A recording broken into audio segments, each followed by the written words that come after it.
அண்மை செய்தியை பார்த்து வருகிறோம். நாடாளுமன்ற தேர்தல் விரைவில் வர இருக்கக்கூடிய சூழலில் தமிழ்நாட்டிற்கு கூடுதல் தேர்தல் அதிகாரிகள் நியமனம் செய்யப்பட்டிருக்கிறார்கள். நாடாளுமன்ற தேர்தலையொட்டி தமிழ்நாட்டிற்கு கூடுதல் தேர்தல் அதிகாரிகளை தேர்தல் ஆணையம் நியமித்திருக்கிறது. கூடுதல் விவரங்களை செய்தியாளர் பாண்டியராஜிடம் கேட்கலாம். பாண்டியராஜ், முழுமையான விவரங்கள்.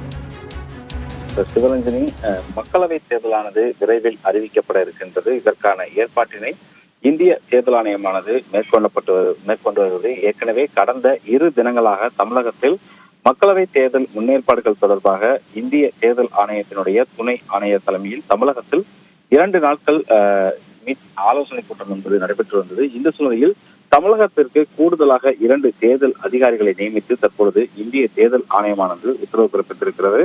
நாடாளுமன்ற தேர்தல் தமிழ்நாட்டிற்கு நெருங்கி வரக்கூடிய இந்த சூழ்நிலையில் கூடுதல் அதிகாரிகளாக, அதாவது கூடுதல் தலைமை தேர்தல் அதிகாரியாக சங்கர்லால் குமாவத்தை நியமித்து தேர்தல் ஆணையமானது உத்தரவிட்டிருக்கிறது.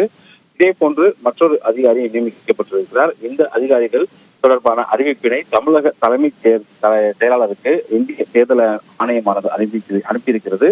ஏற்கனவே குறிப்பிட்டது போல சங்கர்லால் குமாவத் அவர்கள் கூடுதல் தலைமை தேர்தல் அதிகாரியாகவும், அதே போன்று HS ஸ்ரீகாந்த் அவர்கள் IAS அவர்கள் இணை கூடுதல் தலைமை தேர்தல் அதிகாரியாகவும் நியமிக்கப்பட்டு தற்போது உத்தரவானது வெளியாகி இருக்கிறது. சிவரஞ்சனி, விவரங்களை வழங்கியமைக்கு நன்றி பாண்டியராஜ்.